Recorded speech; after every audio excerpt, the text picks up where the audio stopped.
Allahu Akbar, Allahu Akbar, Allahu Akbar, Allahu Akbar, Allahu Akbar, Allahu Akbar, Allahu Akbar, Allahu Akbar kabira walhamdulillahi katsira wa subhanallahi bukratan wa asila. La ilaha illallah wahdahu la syarikalah, lahul mulku wa lahul hamdu yuhyi wa yumit wa huwa ala kulli syai'in qadir. Nahmaduhu subhanahu wa ta'ala wa nashkuruh wa na'udzu billahi min syururi anfusina wa sayyiati a'malina.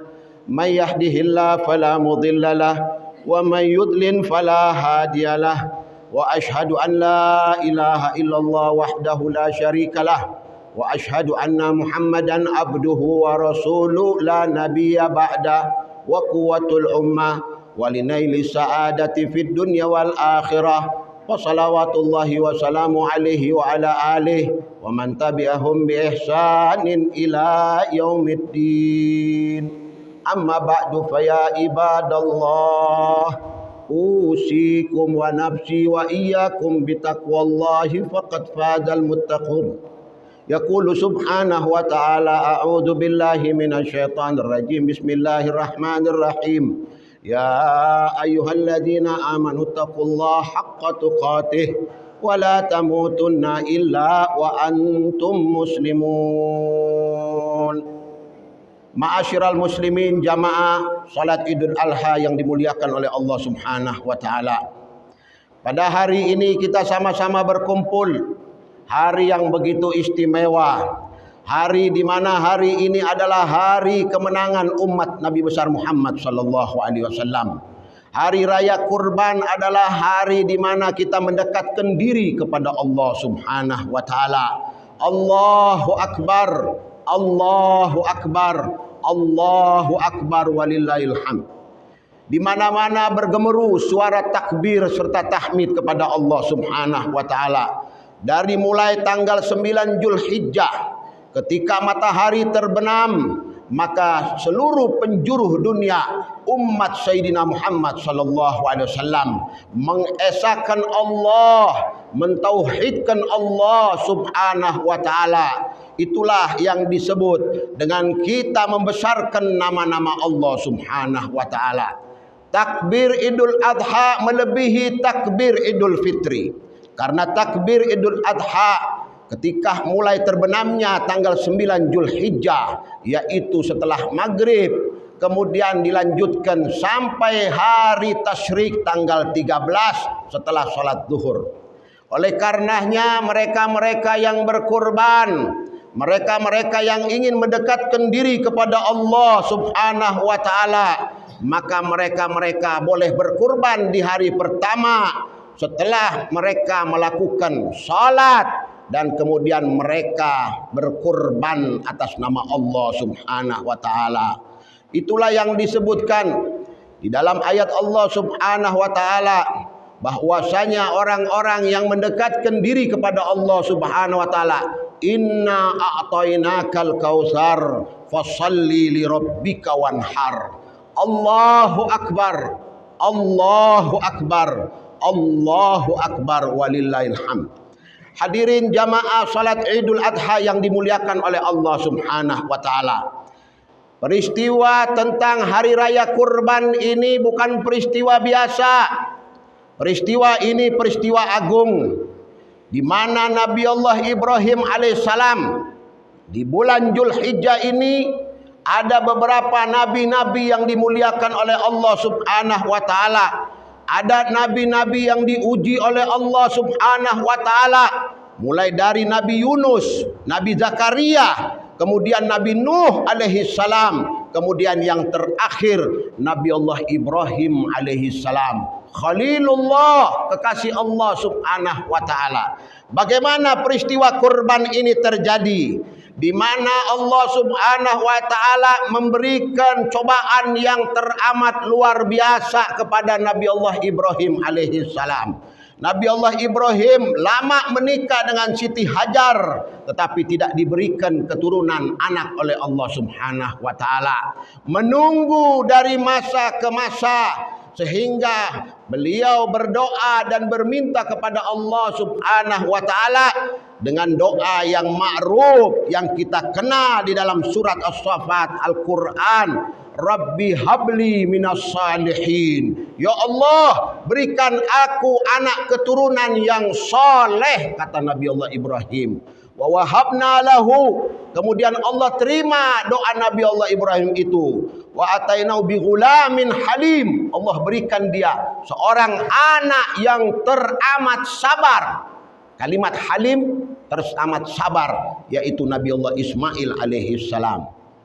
Tetapi Nabi Allah Ibrahim itu karena lama tidak diberikan oleh Allah Subhanahu wa taala anak keturunan, sehingga Nabi Allah Ibrahim bernazar kepada Allah Subhanahu wa taala.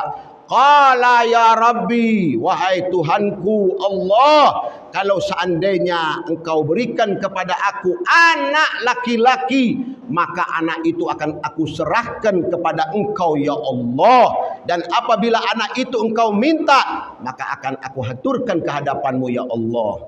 Allahu Akbar, Allahu Akbar, Allahu Akbar walillahil hamd. Betapa luar biasa takbir dan tahmid ini. Takbir ini tidak sembarangan. Takbir ini membuat gentar musuh-musuh Allah. Takbir ini membuat terbirit-birit setan. Takbir ini membuat musuh-musuh Islam takut mendengarkan kalimat Allahu Akbar, Allahu Akbar, Allahu Akbar. Betapa bergembiranya umat Nabi besar Muhammad sallallahu alaihi wasallam ketika Allah Subhanahu wa taala karuniai anak dari Siti Hajar. Kemudian anak itu dibesarkan oleh Nabi Allah Ibrahim. Ketika sudah mulai besar, dalam riwayat berumur 7 tahun. Dalam riwayat lain berumur 13 tahun. Dan ketika waktu itu Allah Subhanahu wa taala memimpikan Nabi Allah Ibrahim alaihissalam, di dalam mimpinya itu yang sering kita dengar kisah tentang Ibrahim dan Nabi Ismail alaihissalam, bahwasanya Nabi Ibrahim diperintah oleh Allah untuk menyembelih anak putra yang tercinta.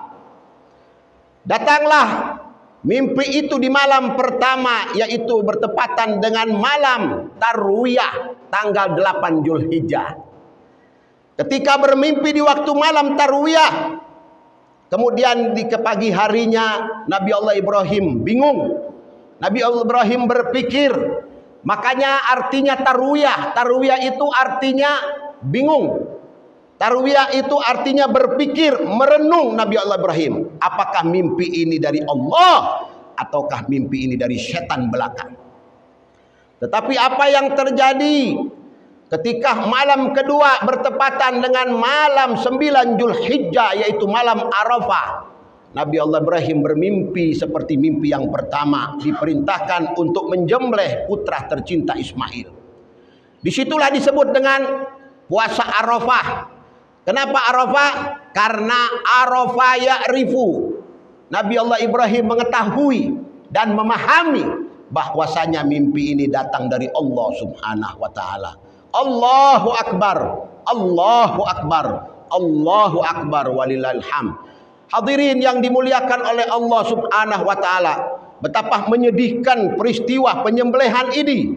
Betapa peristiwa ini menggentarkan jiwa para kaum ibu yang mereka memiliki anak dan melahirkan anak, diuji oleh Allah Subhanahu wa taala keimanan dan ketakwaan mereka kepada Allah Subhanahu wa taala. Cerita tentang Nabi Allah Ismail dan cerita tentang ayahanda tercinta Nabi Allah Ibrahim alaihissalam diabadikan oleh Allah Subhanahu wa taala di dalam Al-Qur'an. Ketika bagaimana Nabi Allah Ibrahim falamma balagha anhu sa'ya qala ya bunayya inni ara fil manami in anni adbahuka fandur madza tara. Qala ya abati fa'al ma tu'mar satajiduni insyaallahu minas sabirin. Luar biasa firman Allah Subhanahu wa taala. Firman yang menggetarkan jiwa orang-orang beriman kepada Allah Subhanahu wa taala. Ketika Nabi Allah Ibrahim berkata kepada putra tercinta, bahwasanya aku bermimpi, ini ara fil manam anni atbahuka, aku memotong engkau wahai Ismail, fandur madza tara, bagaimana menurut pendapatmu? Anak yang soleh, anak yang bertakwa, anak yang mengenal Allah Subhanahu wa taala ini tidak gentar, tidak ketakutan, tidak lari, tetapi dia katakan kepada ayahnya, if'al ma tu'mar, fi'ilnya fi'il amr, lakukan, laksanakan wahai ayahanda, engkau akan mendapatkan aku termasuk anak-anak yang bersabar kepada Allah Subhanahu wa taala. Pantas kalau Allah katakan, aku berikan kepadanya Nabi Ibrahim bi ghulamin halim, anak yang teramat sabar, kata Allah Subhanahu wa taala. Allahu akbar, Allahu akbar, Allahu akbar walilham. Peristiwa kurban ini dicatat oleh Allah Subhanahu wa taala di dalam Al-Qur'an, sehingga kita sebagai mukmin yang bertakwa kepada Allah disunnahkan sunnah muakkadah untuk kita berkurban. Dalam riwayat lain disunnahkan sebagai fardu kifayah. Dalam satu keluarga kalau ada yang berkurban, maka yang lain akan gugur. Oleh karenanya setelah mimpi itu yang kedua dan ketiga kalinya, yaitu disebut dengan hari ke-10, hari nahar, yaitu hari pengorbanan, hari menyembelih. Maka pada waktu itu juga di tanggal 10 Nabi Allah Ibrahim mengajak Ismail anak tercinta untuk pergi menemui Allah. Lalu dia katakan kepada istri tercinta Sayyidatuna Hajar, dandani, hiasi anakmu Ismail, aku akan bawa dia bertamu kepada Allah. Ibunda tercinta tidak mengerti dan tidak memahami apa-apa pada waktu itu, karena Ibrahim sudah niat tidak akan memberitahukan hal tersebut kepada Siti Hajar. Kemudian setelah didandani seperti pengantin yang mau disunat, anak yang akan disunat didandani, dinaiki kuda, dibawalah Nabi Allah Ismail, yaitu mendekati yang namanya kota Mina, berada di Mekah Al-Mukarramah. Sesampainya di tempat itu, kemudian belum pernah dalam riwayat setan merasa betul-betul sibuk, sesibuk-sibuknya, kecuali ketika Nabi Allah Ibrahim alaihissalam membawa putra tercinta Nabi Allah Ismail alaihissalam. Lalu kemudian setan tidak tinggal diam. Ketika dibawa Nabi Allah Ismail oleh ayahanda tercinta, kemudian setan mendatangi ibunda tercinta Siti Hajar. Wahai Hajar, tahukah engkau Ismail mau dibawa kemana? Lalu dijawab oleh ibunda tercinta, Nabi Ibrahim ayahnya akan membawa dia bertamu kepada Allah Subhanahu wa taala, karena dia Khalilullah, kekasih Allah Subhanahu wa taala. Bukan, dia dibawa untuk disembelih oleh Ibrahim. Tidakkah engkau tahu Ibrahim sudah menyiapkan tali tambang, sudah menyiapkan sebilah pisau yang tajam untuk menyembelih putramu tercinta. Kemudian apa kata Siti Hajar, ibu-ibu yang dimuliakan oleh Allah? Bagaimana seorang ibu yang hatinya takwa kepada Allah, yang hatinya betul-betul tunduk kepada Allah, dia katakan, tidak mungkin suamiku, dia seorang Nabi Allah, berbuat seperti itu. Apa yang dikatakan oleh setan? Pantas, betul sekali wahai Hajar, karena dia mendapat perintah dari Tuhannya Allah Subhanahu wa taala. Lalu kemudian apa kata Siti Hajar kepada setan? Kalau memang itu perintah Allah, kalau memang itu ilham dari Allah, wahyu dari Allah untuk menyembelih anakku Ismail, jangankan Ismail, aku korbankan diriku ke hadapan Allah Subhanahu wa taala. Allahu akbar, Allahu akbar, Allahu akbar walilham. Betapa luar biasa hati seorang ibu yang begitu-begitu tabah melepaskan anak tercinta tanpa berteriak, tanpa histeris. Kemudian dibawalah Nabi Allah Ismail alaihissalam. Setelah sampai di situ, setan kemudian tidak berputus asa, karena itu sifat setan, tidak akan pernah berputus asa. Akhirnya kemudian setan mengganggu Ismail alaihissalam. Dia mendekat kepada Nabi Allah Ismail dan dia katakan, wahai Ismail, tahukah engkau apa yang akan dilakukan oleh ayahandamu? Saya akan bertamu kepada Allah. Tidak, wahai Ismail. Ayahmu punya keinginan untuk menyembelihmu. Dia menyembunyikan tali dan dia menyembunyikan sebilah pisau yang tajam untuk memotong lehermu, wahai Ismail. Tidak mungkin ayahku akan melakukan itu kepada aku, anak yang dia cintai, anak yang dia harap-harapkan. Puluhan tahun dia menikah dengan ibuku belum mendapatkan anak. Masa ketika dia mendapatkan anak dia akan korbankan aku. Lalu kemudian kata iblis, betul. Karena dia dimimpikan oleh Tuhannya. Bermalam-malam dia bermimpi melihat memotong. Apa kata Ismail? Seorang anak yang bertakwa kepada Allah, yang tak pernah bergentar, dapat menyerahkan diri dan jiwanya kepada Allah Subhanahu wa taala. Kalau memang itu betul perintah dari Tuhannya, ayahanda Nabi Ibrahim alaihissalam, maka aku menjadi orang-orang yang tersabar di muka bumi Allah Subhanahu wa taala.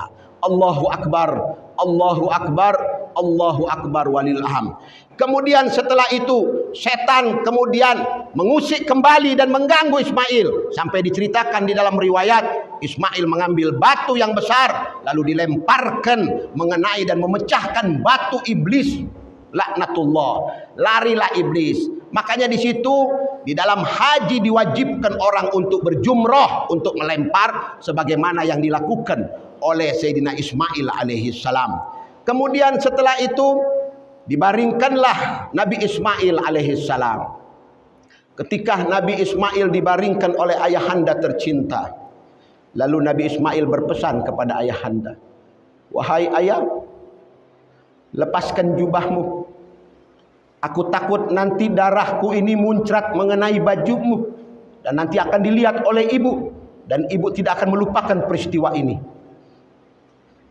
Lalu kemudian Ibrahim membuka bajunya. Setelah Ibrahim membuka bajunya, lalu kemudian Ismail berpesan, ayah, lepaskan bajuku, tanggalkan bajuku, lipat, berikan bajuku ini kepada ibu untuk kenang-kenangan untuknya. Kalau dia ingin mengingat aku, dia bisa mencium bajuku ini. Aku takut baju ini terkena darah. Kemudian dia berpesan lagi Ismail, ayah, ikat tanganku dan kakiku, tutup mukaku, supaya aku tidak melihat engkau menangis ketika mau menyembelih aku. Aku takut, aku merontah, tidak kuat. Pesan Ismail yang terakhir, ayah, tajamkan pisau, karena sakratul maut itu sangat sakit. Aku takut kalau pisau itu muncul, aku berteriak-berteriak, aku merontah-merontah, sehingga aku tak kuat. Lalu kemudian ayahnya mengeluarkan air mata.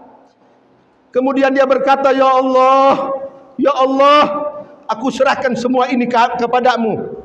Kemudian setelah itu, di dalam riwayat dikatakan Nabi Ismail ketika mau disembelih berpesan kepada ayahnya, ayah, lepaskan ikatanku ini, jangan kau ikat. Aku takut malaikat melihat dan Allah melihat bahwasanya engkau ikat aku dan kau sembelih, aku terpaksa melakukan ini. Lepaskan aku ayah, lepaskan mataku, dan kemudian palingkan wajahku ke tanah agar supaya aku tidak melihat wajahmu, hai ayah.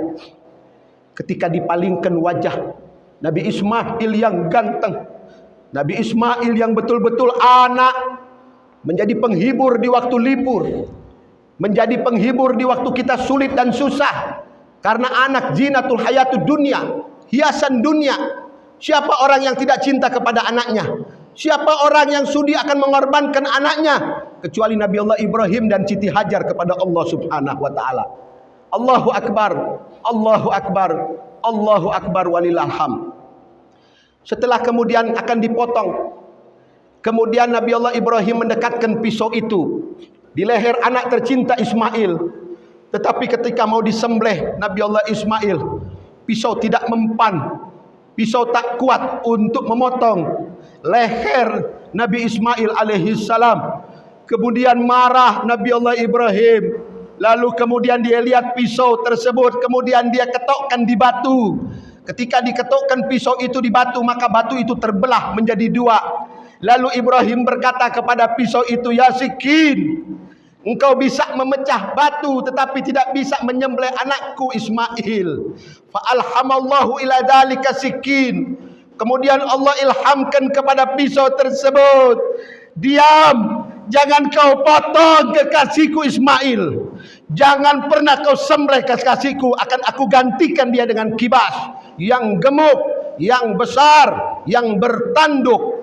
Itu pesan Allah Subhanahu wa taala. Sehingga ketika Ibrahim bertanya, kemudian dijawab oleh pisau, ketika engkau akan memotong aku, tiba-tiba Allah Subhanahu wa taala memerintahkan kepada aku untuk jangan menyembelih Ismail. Jangan mempan engkau untuk memotong Ismail. Begitulah yang terjadi, hadirin. Betapa luar biasa kisah tentang bagaimana Nabi Allah Ibrahim pengorbanannya kepada Allah Subhanahu wa taala. Dan di bulan haji ini juga kita disunahkan pada tanggal dari 1 Zulhijjah sampai tanggal 9 Zulhijjah, di mana puasa tarwiyah 8 Zulhijjah dapat mengampunkan dosa 1 tahun yang lalu. Kemudian orang-orang yang berpuasa pada tanggal 9 Zulhijjah dapat mengampunkan dosa 2 tahun. 1 tahun dosanya yang lalu diampunkan oleh Allah, dan 1 tahun yang akan datang diampunkan oleh Allah Subhanahu wa taala. Betapa luar biasa anugerah syariat Nabi Muhammad sallallahu alaihi wasallam. Syariat yang betul-betul bersih, syariat yang suci, syariat agama yang tidak ada agama yang melebihi agama Islam. Inna dina indallahil Islam.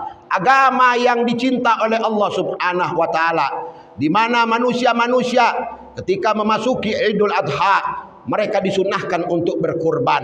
Bagi mereka yang mampu, oleh karenanya berkurban atas 3 hewan minan na'am, yaitu pertama berkurban dengan kambing, kemudian berkurban dengan sapi, kemudian berkurban dengan onta. 1 ekor kambing untuk 1 orang, 1 ekor sapi untuk 7 orang, 1 ekor onta untuk 7 orang. Dalam riwayat lain dapat memenuhi untuk 10 orang. Kapan hewan kurban itu dipotong? Hewan kurban itu dipotong setelah kita sholat Id. Setelah kita sholat Idul Adha, kemudian telah mendengarkan khutbaten, yaitu khutbah Idul Adha.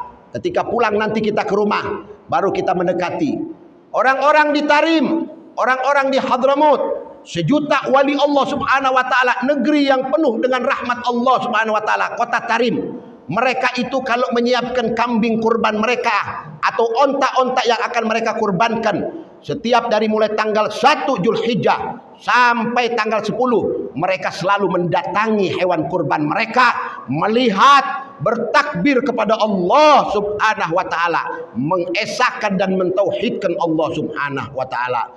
Itulah mereka-mereka orang-orang yang agung di sisi Allah Subhanahu wa taala. Dan kemudian di bulan haji ini juga saudara-saudara kita yang pada saat ini mereka tak dapat bisa untuk berhaji, tetapi orang-orang yang tinggal di Mekah Al-Mukarramah, hari ini mereka berhaji. Hari ini mereka berada di Mekah, kemarin mereka berada di Arafah, dan hari ini mereka berkumpul di Mekah Al-Mukarramah, di Baitullah. Mereka mengesahkan dan mentauhidkan Allah Subhanahu wa taala. Akan tetapi kita-kita yang ada di Indonesia yang tidak dapat bisa berhaji atau berumrah di tahun ini, mudah-mudahan Allah Subhanahu wa taala memberikan kepada kita anugerah sehingga menjadikan haji kita yang pada tahun yang akan datang kita menjadi tetamu-tetamu Allah Subhanahu wa taala. Allahu akbar, Allahu akbar, Allahu akbar walillahil hamd. Hadirin sidang salat Idul Adha yang dimuliakan oleh Allah Subhanahu wa taala, berkurbanlah kalian untuk Allah. Berkurban dengan 1 ekor kambing yang bertanduk, berwarna putih kalau bisa. Itu disunnahkan oleh Nabi Muhammad SAW. Kalau tidak ada warna putih, warna lain silakan. Kemudian dengan kambing yang sehat, karena Nabi Muhammad diriwayatkan pernah memotong kambing bikabshen, 2 ekor kambing, 2 ekor kambing kibas berwarna putih, bertanduk dan gemuk, diantarkan kehadiran Allah Subhanahu wa taala. Karena tujuan dari kurban adalah tagarruban, mendekatkan diri kita kepada Allah Subhanahu wa taala. Kemudian bagi mereka-mereka yang mereka belum dapat waktu untuk bisa menyembelih, mereka hendaklah mendekatkan diri dengan Allah Subhanahu wa taala dengan memperbanyak sedekah kepada Allah Subhanahu wa taala. Oleh karenanya betapa luar biasa dan betapa agung karunia yang Allah berikan kepada umat Nabi Muhammad sehingga mereka menjadi umat yang marhumah, dirahmati oleh Allah Subhanahu wa taala. Allahu akbar, Allahu akbar, Allahu akbar walillahil hamd. Begitulah bagaimana tentang kisah-kisah haji, kisah-kisah di mana dulu pernah terjadi di zaman Al-Imam Hasanul Basri. Ketika Al-Imam Hasanul Basri beliau berhaji, diikuti oleh murid-murid beliau seorang tabi'in.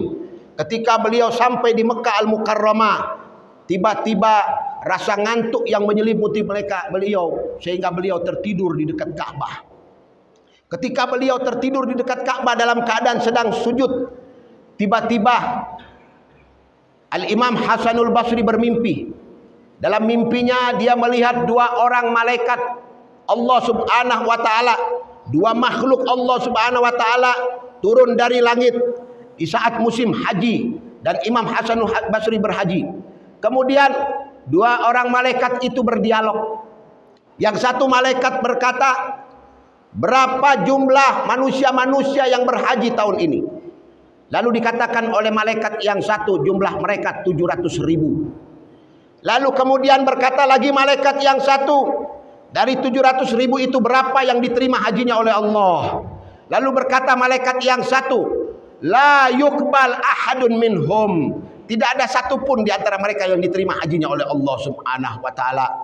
Setelah bangun kemudian Al-Imam Hasanul Basri menangis di dalam mimpinya mendengar dialog itu. Kemudian terakhir malaikat itu berkata, 700 tidak ada yang diterima kecuali satu orang yang bernama Ali. Siapa Ali itu? Ali itu adalah seorang tukang sol sepatu yang tinggal di satu negeri yang jauh dari Mekah Al-Mukarramah. Kemudian setelah bangun Imam Hasanul Basri menangis. Dia menyangka dirinya termasuk orang yang tidak diterima hajinya oleh Allah Subhanahu wa taala. Sepulang dari haji, dia berangkat mencari seseorang yang bernama Ali di kota yang disebutkan oleh malaikat tersebut. Sesampainya di kota itu, dia mendapatkan seseorang yang bernama Ali tukang sol sepatu. Kemudian dia berkata kepada Ali tukang sol sepatu, "Bagaimana bisa engkau menjadi orang agung di sisi Allah Subhanahu wa taala?" Lalu kemudian dia bertanya, "Apa kisahnya, wahai Imam?" Kisahnya begini, aku bermimpi melihat dua orang malaikat turun. Malaikat itu berdialog, semua orang yang berhaji tidak diterima kecuali engkau. Padahal engkau tak berhaji pada tahun ini. Apa kata si Ali? Mungkin penyebabnya karena uang hajiku aku serahkan kepada orang, keluarga yang fakir miskin, yang aku ketemui ketika aku mau menyetor uang hajiku. Aku dapatkan dia sedang mengorek-ngorek sampah, mengambil bangkai kambing yang sudah busuk, yang mati. Kemudian dibawa ke rumah mereka, lalu dimasak. Setelah dimasak, dimakan oleh anak dan istrinya. Lalu aku datang ke rumah itu dan mencium bau yang wangi. Lalu aku tanya kepada dia, "Kenapa engkau tak mempersilahkan aku untuk makan bersama kalian?" Lalu kata orang ini, yang Ali ini berkata, "Hada ta'amun salihun lana la yaslahu laka." Ini makanan diperbolehkan Allah untuk kami dan diharamkan untuk engkau karena dia bangkai. Setelah kejadian itu Ali pulang. Semua uang yang akan dia daftarkan untuk haji dia berikan kepada keluarga miskin tersebut. Dan dia katakan, "Demi Allah, uang yang akan aku pakai untuk haji ini aku serahkan untuk engkau, untuk beberapa tahun dalam kehidupanmu, untuk engkau membeli, ya, untuk engkau berbuka toko dan berdagang, dan untuk memenuhi kebutuhan-kebutuhan keluargamu." Karena sebab ini si Ali tak berhaji, tetapi dia dihitung haji dan diterima hajinya oleh Allah Subhanahu wa taala. Allahu akbar, Allahu akbar, Allahu akbar walillahil hamd. Oleh karenanya, jadikanlah momentum hari raya Idul Adha sebagai hari raya mendekatkan diri kita kepada Allah Subhanahu wa taala. Hada yaumul luhmi. Ini hari daging, ini hari makan. Tidak boleh berpuasa. haram hukumnya berpuasa di hari ini. Apabila kalian sampai ke rumah, makan dan minumlah kalian, santapi daging kalian. Daging kurban itu terbagi menjadi 3 bagian. Sepertiga untuk yang punya kambing, sepertiga untuk keluarganya, sepertiga untuk masakin. Oleh karenanya, bagi-bagilah daging itu. Berhari rayalah kalian, bergembiralah kalian dari mulai tanggal 10 sampai tanggal 13 Ayyamut Tasyrik. Haram umat Nabi Muhammad berpuasa. Kenapa mereka diharamkan? Karena hari ini adalah hari yang berlimpah-limpah daging, hari yang penuh dengan kurban, hari orang mendekatkan kepada Allah Subhanahu wa taala. Hari ini orang-orang yang tidak makan, hari ini orang-orang yang tidak pernah merasakan daging kecuali 1 tahun sekali, maka hari ini mereka akan kebanjiran daging. Betapa luar biasa syariat Nabi Allah Subhanahu wa taala di hari yang penuh dengan pandemi ini, hari yang penuh dengan kekacauan ini, yang kacau balau, hari penuh dengan bala, turunnya bala dari Allah Subhanahu wa taala. Mudah-mudahan Allah Subhanahu wa taala menyelesaikan urusan corona ini sehingga diangkat oleh Allah Subhanahu wa taala. Mudah-mudahan kita umat Islam dipanjangkan umur oleh Allah Subhanahu wa taala, diberikan dan diterima kurban kita pada hari ini, dan insyaallah Allah tentukan kita menjadi tamu-tamu Allah di tahun yang akan datang ke Baitul Haram dalam keadaan selamat wal afiyah. Inna ahsanal kalam kalam malikul alam. Wa idza qara'tal qur'ana fasta'id billahi minasy syaithanir rajim. A'udzu billahi minasy syaithanir rajim. Bismillahirrahmanirrahim. Wal asri innal insana lafi khusr illa alladzina amanu wa amilus salihati wa tawasaw bil haqqi wa tawasaw bis sabr. Barakallahu lakum fil Qur'anil azim wa nafa'ani wa iyyakum bima fihi minal ayati wa dzikril hakim. Aqulu qawli hadza fastaghfiru innahu huwal ghafurur rahim.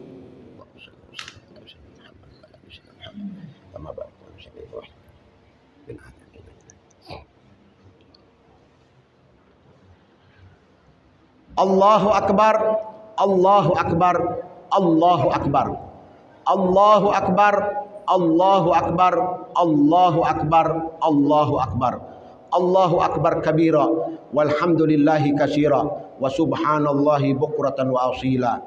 La ilaha illa wahdah, sadaqa wahdah, wa nasara abdah, wa aja jundahu wa hajamal ahzaba wahdah.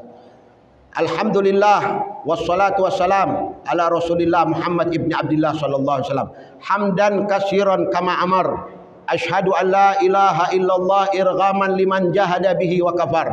Wa asyhadu anna sayyidana Muhammadan abduhu wa rasuluh sayyidil khalaiqi wal basar. Allahumma salli wa sallim ala sayyidina Muhammadin wa ala alihi wa ashabihi khususan minhum. Wa qala sallallahu alaihi wasallam azza wa jalla yaqul Inna Allaha wa malaikatahu yusalluna 'alan nabi ya ayyuhalladzina amanu sallu 'alaihi wa sallimu taslima. Wa qala nabiyyukum Muhammadin sallallahu alaihi wa alihi wasallam haitsuma kuntum fasallu 'alayya fa inna salatakum tablughuni wa ya ayyuhar rajuna minhu syafa'atan sallu 'alaihi wa sallimu taslima. Wa ya ayyuhal mustaquna ila ru'yati jamali sallu alaihi wa sallimu taslima. Allahumma salli wa sallim ala sayyidina Muhammadin wa ala alihi wa ashabihi khususan minhum zil arsil arik khalifati rasulillahi sayyidina Abu Bakrin as-Siddiq wa ala zahidil awwab amiril mu'minina sayyidina Umar ibnil Khattab wa ala jamil Qur'an man istahya minhul malaikatur rahman amiril mu'minina sayyidina Utsman ibn Affan wa ala asadillahil ghalib imam al masyariq wal magharib amiril mu'minina sayyidina Ali ibn Abi Talib wa ala ibnai as-sayyidain al Hasan wal Husain wa ala ummihima Fatimatu Zahra wa Khadijatul Kubra wa Aisyah Ridha wa ala ammaihi al-mu'azzamain indallahi wan nas Hamzah wal Abbas وعلى بقية أصحابه وأزواج رسول الله أجمعين وعلينا معهم وفيهم برحمتك يا أرحم الراحمين. اللهم اغفر للمسلمين والمسلمات والمؤمنين والمؤمنات الأحياء منهم والأموات إنك أنت السميع قريب مجيب دعوات يا قاضي الحاجات ويا كافي المحمات برحمتك يا أرحم الراحمين. اللهم ارحم جميع أمة سيدنا محمد. اللهم انصر جميع أمة سيدنا محمد. اللهم ادفع عنا البلاء. اللهم ادفع عنا البلاء والقرانة. اللهم بعدنا من القرانة لجميع أمة سيدنا محمد صلى الله عليه وسلم. ربنا إننا ظلمنا أنفسنا وإن لم تغفر لنا وترحمنا لنكونن من الخاسرين. اللهم فاقبل أضحياتنا. اللهم فاقبل أضحياتنا واغفر لموتانا وأرضى عنهم وارفع درجتهم وأكرم مقامهم وأجل ثوابهم برحمتك يا أرحم الراحمين. Ya Rabb, panjangkan umur kami, panjangkan usia kami, berikan kami kesehatan walafiat, jauhkan kami dari wabah corona ini, selamatkan semua umat yang tinggal di tempat ini, yang berada di tempat ini. Ya Allah, berikan kepada kami kesehatan walafiat, kuatkan tubuh kami, kuatkan jasad kami. Ya Allah, ampunkan dosa kami, ampunkan dosa kedua orang tua kami, ampunkan dosa ibu bapak kami, ampunkan dosa guru-guru kami, ampunkan dosa kerabat-kerabat kami, ampunkan dosa pemerintah-pemerintah kami. Ya Arhamar Rahimin, Ya Arhamar Rahimin. Ya Allah, terimalah orang-orang yang telah meninggal dunia karena mereka terkena wabah atau tidak terkena wabah. Mereka mendapatkan musibah dari Engkau yang Maha Rahman. Yang terutama pemimpin DKM kami, Ustadz Bambam bin Misbah, panjangkan berikan usia kepada beliau, mudahkan urusan beliau di dalam kuburan beliau, lebarkan kuburan beliau, berikan cahaya di dalam kuburan beliau. Ya tala'la baina aidihim ila yaumal qiyamah. Ya Arhamar Rahimin, kumpulkan beliau bersama Sayyidina Muhammad, kumpulkan beliau bersama orang-orang saleh, dan panjangkan umur kami yang hadir di tempat ini atau yang gaib di tempat ini. Ya Allah, makmurkan negeri kami, makmurkan negeri kami, jauhkan negeri kami dari bala. Ya Allah, jadikan kurban ini sebagai kurban yang teristimewa untuk kami. Panjangkan umur kami ya Allah, ampunkan umat-umat Nabi Muhammad, ampunkan umat-umat Nabi Muhammad yang berkurban, ampunkan umat Nabi Muhammad yang tak berkurban. Ya Allah, jadikan hari ini hari agung untuk kami. Ya Allah, beri cahaya untuk Nabi Muhammad, beri cahaya untuk umat Nabi Muhammad. Selamatkan kami di dunia dan di akhirat. Ya Allah, selamatkan kami di dunia dan di akhirat. Ya Allah, selamatkan kami dunia akhirat. Lapangkan rezeki kami, mudahkan urusan kami, selamatkan anak-anak keturunan kami. Jadikanlah mereka orang-orang yang soleh dan soleha. Tanamkan Al-Quran dalam sanubari mereka, tanamkan rasa cinta kepada Engkau, cinta kepada Nabi Muhammad, cinta kepada masjid, cinta kepada majlis taklim. Ya Allah, betapa sedih kami sebagai umat Nabi Muhammad dalam keadaan pandemi ini, dalam keadaan musibah wabah yang tidak pernah hilang ini. Ya Allah, masjid kami ditutup, majlis taklim kami ditutup, semua kegiatan-kegiatan yang berkenangan dengan umat Islam ditutup, tidak boleh dibuka. Ya Allah, banyak saudara-saudara kami di kota lain yang hari ini mereka sholat Idul Adha di rumah mereka, tetapi kami alhamdulillah hari ini kami sholat di Masjid Al-Ikhlas, masjid kita yang kami cintai ini. Ya Allah, masjid yang makmur ini ya Allah, jadikan sebagaimana sholat kami, ibadah kami, kurban kami pada hari 10 Zulhijjah ini diterima di sisi Engkau ya Allah, diterima di sisi Engkau ya Rahman. Rabbana atina fid dunya hasanah wa fil akhirati hasanah wa qina adzabannar wa adkhilna jannataka mal abrar ya adid ya ghafari arhamar rahimin. Wa sallallahu ala sayyidina Muhammad nabil ummi wa ala alihi wa sahbihi wasallam. Aqulu lakum minal aidina wal faidina kullu amin wa antum bi khair. Taqabbalallahu minna wa minkum udhiyatina wa taqarrabatikum Allah subhanahu wa ta'ala. Summa assalamu alaikum warahmatullahi wabarakatuh.